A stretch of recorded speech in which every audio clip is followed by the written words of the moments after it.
இது ஆண்களுக்கான பதிவு. வீடியோ ஸ்கிப் பண்ணாதீங்க, கடைசி வரைக்கும் பாருங்கள் சரியா. இப்போ ஒரு இடத்துக்கு வேலைக்கு போகிறீங்க, அதாவது உள்ளூர்லேருந்து வெளியூருக்கு வேலைக்கு போகிறீங்க சரியா. வெளியூருக்கு வேலைக்கு போகும்போது அதாவது உங்கள் சம்பளத்தை வந்து கரெக்டாக நிர்ணயம் பண்ணிடுங்க. இந்த மாதிரி சம்பளம் வந்து பேசி தான் கூப்பிட்டு போவாங்க, சிலவங்க வந்து பேச மாட்டாங்க.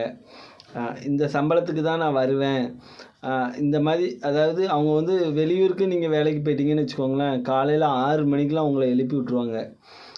கேட்டால் சாப்பாட்டுக்கு கணக்கு பண்ணணும், 3 நேரம் சாப்பாடு இருக்குது, அதை நாங்கள் கணக்கு பண்ணணும் அப்படின்னாங்க. உங்களுக்கு 1000 ரூபா சம்பளம் பேசியிருப்பாங்க.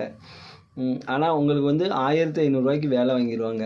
3 நேரம் சாப்பாடு 500 ரூபாயா ஆகுது. இதெல்லாம் ரொம்ப யோசிக்கணும். நம்ம 6 மணி 7 மணிக்கு எந்திரிச்சு வேலை பார்க்கும்போது நைட்டு 7 மணி வரைக்கும் வேலை வாங்கிடுவாங்க. ஆனால் சம்பளம் உங்களுக்கு 1000 ரூபா தான். அதுக்கு மேலே 10 பைசா தரமாட்டாங்க. அப்படியே உங்கள் டேலண்ட்டை பொறுத்து நீங்கள் சம்பளம் கூட கேட்டிங்கன்னா 1500 நீங்கள் கேட்கலாம். 1500 கொடுத்தா நான் வாரேன், 3 நேரம் சாப்பாடு போக அப்படின்னு நீங்கள் கேளுங்க. இல்லை எனக்கு கட்டுப்படி ஆகாது அப்படிம்பாங்க.